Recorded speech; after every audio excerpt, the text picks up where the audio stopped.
Right now, you're living in one of two realities. Either reality A, where you're reacting to circumstances, trying to control outcomes, hustling for results, and wondering why it's so damn hard. Or reality B, where circumstances bend to your wants and needs, where money, opportunities, and relationships flow effortlessly because you understand how to shape reality at its root. Now, most people don't even know reality B exists, but I can say from experience that it does. Over the last 10 years, I've gone from struggling financially and addicted to drugs and alcohol to building a $40 million transformational coaching company and helping hundreds of thousands of people. And in this video, I'm going to show you how thoughts actually become things and the specific mechanism by which they shape your reality. And the one thing that, when I finally understood it, allowed me to accelerate my ability to manifest what I want by tenfold. Welcome to A Changed Mind. First things first, your thoughts are creating every aspect of your reality. You may have heard the story of Bill Buckner. Bill Buckner played in the World Series for the Boston Red Sox. And on October 26, 1986, Mookie Wilson hits a routine ground ball in Game 6 of the World Series that goes through Buckner's legs, forcing a Game 7 that the Mets would win. 19 days before the game, he's interviewed by WBZ TV's Don Shane about the pressures of playing in the World Series. And he says this. The dreams are that you're going to have a great series and win. And the nightmares are that you're going to let the winning run score on a ground ball through your legs. So he then goes on to say, those things happen, you know. I think a lot of it is just fate. Now, it isn't fate. It's an understanding of how your thoughts and your beliefs become your reality, and this works in two different ways. Now, the first way this works is what we call the internal way that thoughts become things. And the internal way is explained by behavioral psychology. And what behavioral psychology says is, whatever it is that you believe, the beliefs that were formed at a very early age, let's say it's that money was hard to make, or you're not good enough, or you can't trust people. As an adult, you will have thoughts in perfect alignment with those beliefs. Your beliefs create your thoughts. Your thoughts create emotions or feelings. So as you're thinking these thoughts of not being good enough, or worrying about whether or not you're going to have enough money at the end of the month, or about to make a sales call but concerned that you're not going to do it right or you might bother someone, you actually start to experience a future that has not happened yet. You start to feel the emotions as if it's occurring right there, right now, even though it isn't, because that's what your thoughts do. Your thoughts create an electrical conductivity in your brain that is then transmitted through the nervous system, and you experience that thought as a feeling or emotion. Your beliefs create your thoughts create your feelings. Your feelings determine what action you do or do not take. When you're feeling fantastic, and when you're curious, and when you're excited, you're more likely to do the things that you know you should be doing in order to create more wealth, improve your health, or create better relationships. But when you're feeling stress, anxiety, or overwhelm as a result of thoughts created by limiting beliefs, you're more likely to either hustle or grind and be very unproductive in your activity because it's coming from a desperate place, or worse yet, procrastinate, self-sabotage, or move into indecision. Your actions produce your results. And so ultimately, depending upon the action you are or are not taking, you get results, and those results are always 100% in alignment with the beliefs or the thoughts that started with them.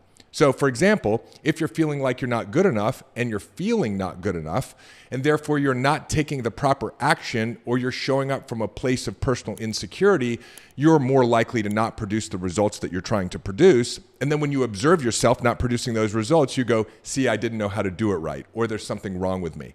This is what's called a psychocybernetic loop.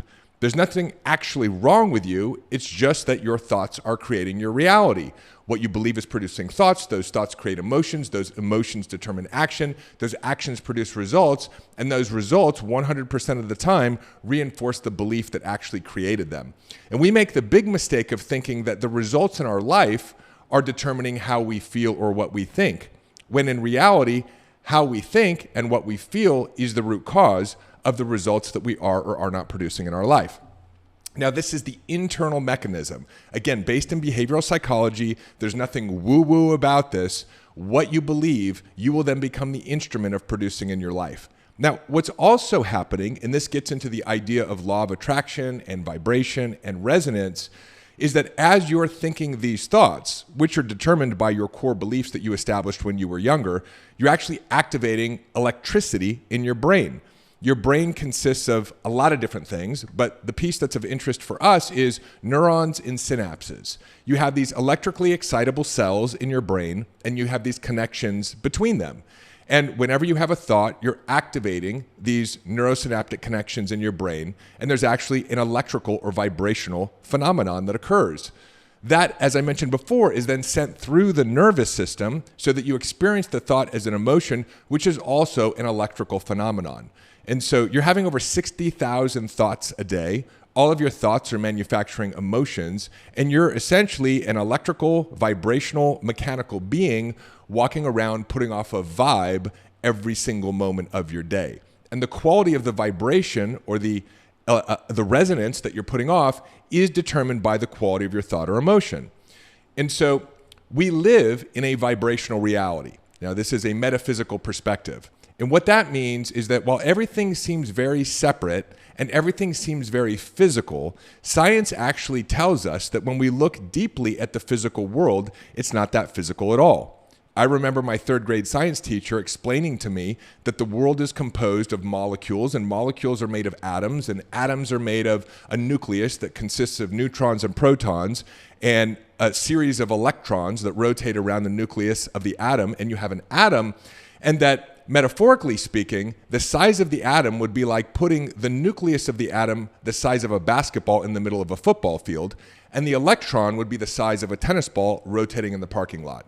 And so what that tells us is that the physical building blocks of the material world are 99.999999% space.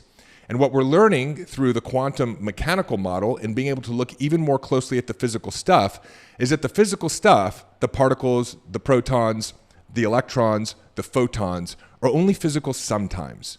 Sometimes they're physical, sometimes they're energetic waves. And so really what we live in is this energetic soup, very much like when Neo sees the Matrix in a bunch of zeros and ones. It's this shimmering, fluctuating ocean of energy. And we've been given these extraordinary energetic interpretation devices, which are known as our five senses. Now, it's very interesting as well that they're called senses. They're not called actualities. They're called senses. We sense something physical. We sense something through our sense of sight, through our sense of smell, our sense of taste, our sense of touch, and our sense of hearing. But really what's happening is we've got these vibrational interpretation devices built into our human being bodysuit that are interpreting energy or waveform into a physical experience. Now, why is this important to understand? It's important to understand because the misunderstanding that we're living in a physical reality may disallow you from realizing that you're connected to all things. Einstein said this. He said, reality is an illusion, albeit a persistent one. And so when you're walking around with that voice in your head, criticizing yourself, judging other people, comparing yourself to others, or an indecision, those mental concepts and those emotional experiences are becoming translated into a vibrational output. And now all of life is receiving this vibrational output. And life is organizing in incredibly intelligent and sophisticated ways to manufacture experiences that you will meet in your future that are designed to invoke the same beliefs and the same emotions and the same thoughts that actually created them. So again, there's this idea of a psychocybernetic loop. You're worried that you're not going to have enough money at the end of the month, and then all of a sudden you get a bill from the doctor because the insurance didn't cover the expenses, and now that's becoming a reality for you.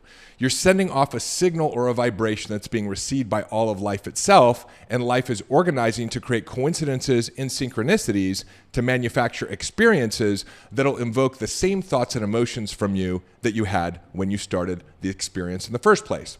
Hey, it's David. Just a quick interruption to your regularly scheduled episode by your favorite sponsor. I want to tell you about my book. It is available on Amazon right here, right now. A Changed Mind, Go Beyond Self-Awareness, Rewire Your Brain, and Re-Engineer Your Reality.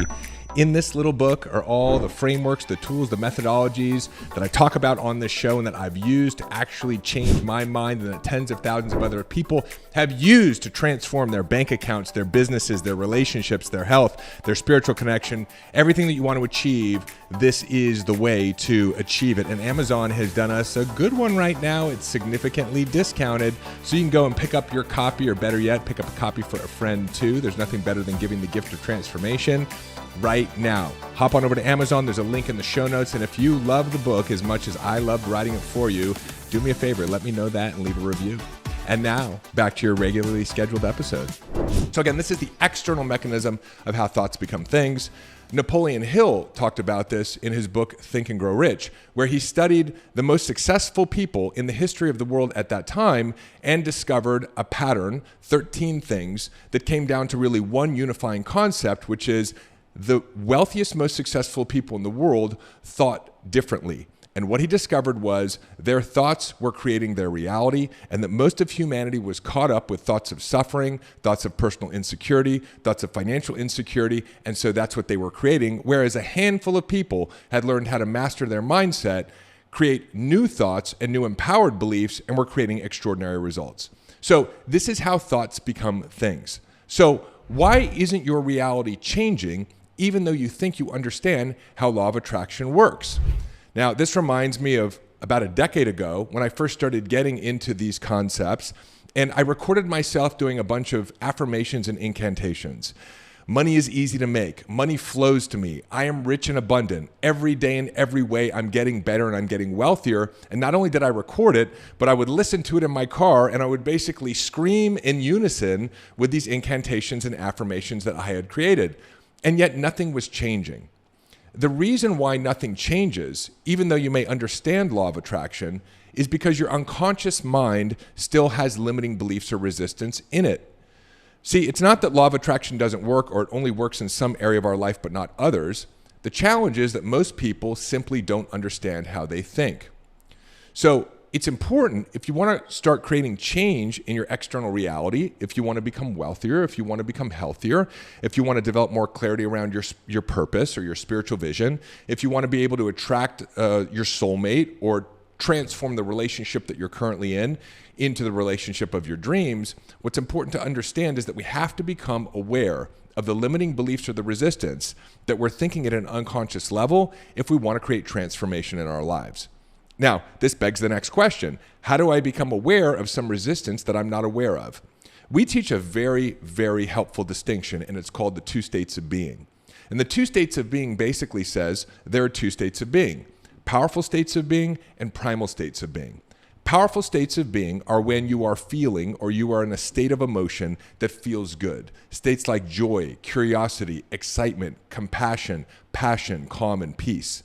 States of being that feel good. Primal states are states of being that don't feel good. These are states of being like boredom, anxiety, anger, jealousy, overwhelmedness, depression. States of being that don't feel good. Now, what's important to understand is, number one, there's only two states of being, and you're always in one state of being or the other. In fact, you could check in with yourself right now. If you're following along on YouTube, you can drop it in the comment box. What state of being are you in right now? A powerful state or a primal state? So you're always in one state of being or the other. And the other important thing to understand is you are never in two states of being at the same time. You are never in two states of being at the same time. Now, what determines what state of being you're in are the thoughts that you're having about an experience. The experience itself is not determining whether you're in a powerful state or a primal state. What determines the state of being that you're in and whether you feel good or whether you don't feel good is the meaning that you're giving an experience. And so if what we're looking for are our limiting beliefs, then there's an opportunity to actually start paying attention to the experiences that you're having that don't feel good, that you're having a negative reaction to, that you're moving into the sympathetic expression of your nervous system, fight, flight, or freeze. If you want to become more aware of the limiting beliefs or the resistance that are actually creating your reality that you're not aware of, pay attention to the experiences of your life that you don't like and your reaction to them. So let's say, for example, you're in a relationship and it's not going the way that you want it to. And you notice when you get triggered and you move into a primal state, pay attention to the thoughts that you're having. Those are the limiting beliefs or the resistance that must be transformed if you want to change the dynamic of your relationship. If you're having challenges with financial abundance and you feel like you're living in financial insecurity, pay attention to the thoughts that you're having when you think about the fact that you don't have as much money as you would like. They might be thoughts like, I may not have enough. I don't have enough. I may run out of money. Those are the beliefs that you want to pay attention to. Now, I understand that you could look at those beliefs and say, but Dave, that's my reality. But what I want you to understand is that's your reality because of the beliefs you have. If you transform your beliefs, your reality must transform as well. So a great way to become aware of the limiting beliefs that are still informing and creating the results that you don't want in your life is to pay attention to the things that are bothering you and notice your thinking or your beliefs about them. That is the opportunity for you to create massive transformation and change in your life. Now, even though you may have a positive attitude, doing incantations and affirmations, you have to change your limiting beliefs if you want to create more wealth, health, and joy in your life. Now, there's one simple formula I learned that changed everything for me, that has allowed me to create whatever I want, no matter what it is, no matter how long I've been going without. I want to tell you a quick story first, and that was back in 1543. Scientists believe that the Earth was the center of the solar system.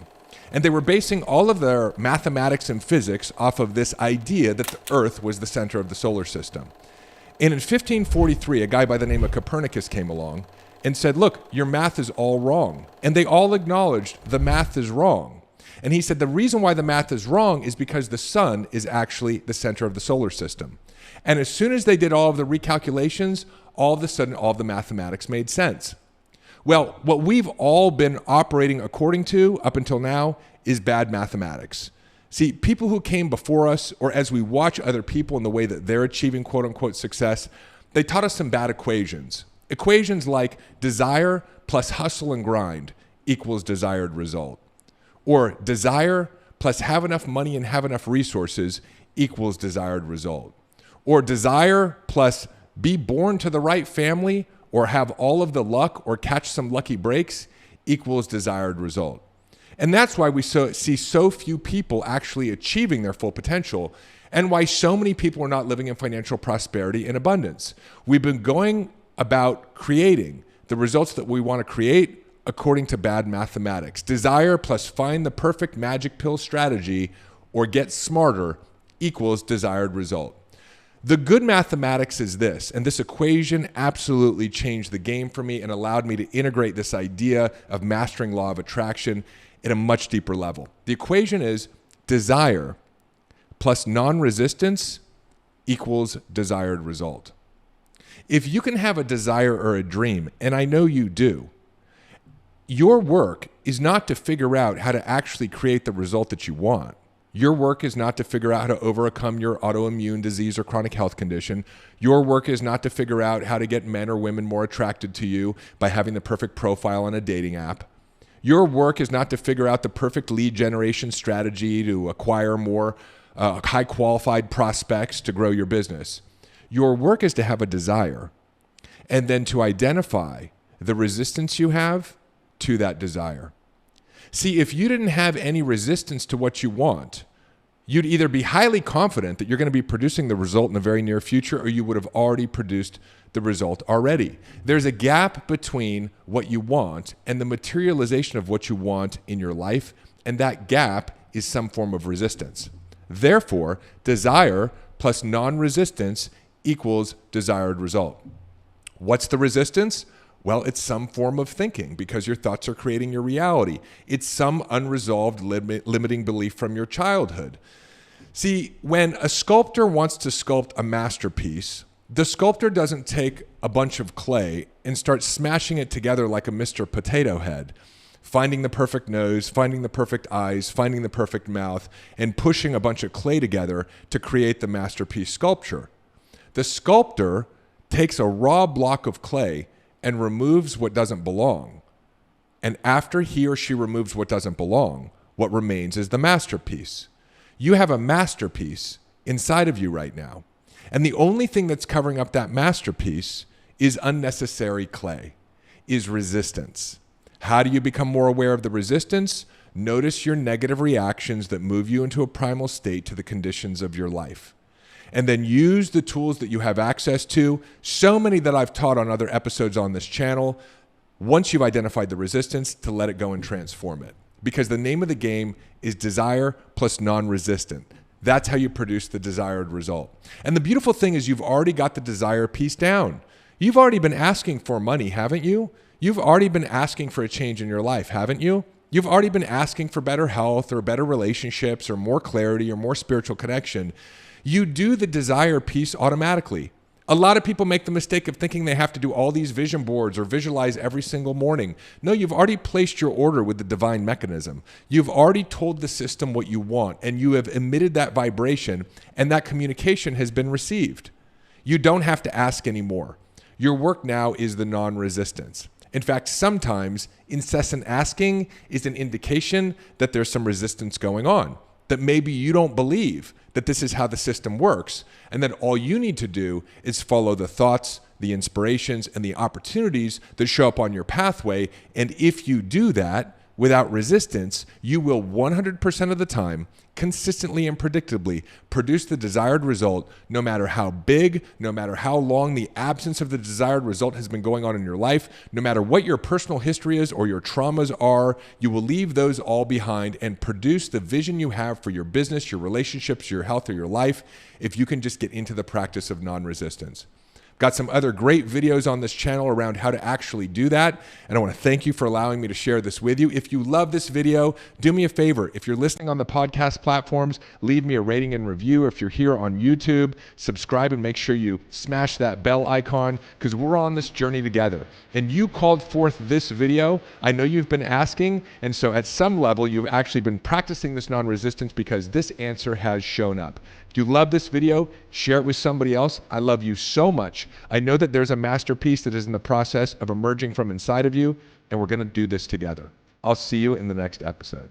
Hey, it's David. Hop on over to davidbear.com. Click right here. There's also a link in the show notes, and sign up for our newsletter. You'll get immediate access to my free Mind Hack ebook, as well as a couple of trainings to help you master the inner game. This is a great way to stay informed and be a part of our community and be notified of special announcements. Click below, head on over to the website, get subscribed. If you loved this video, make sure you check out this one or this one, and I will see you in the next video.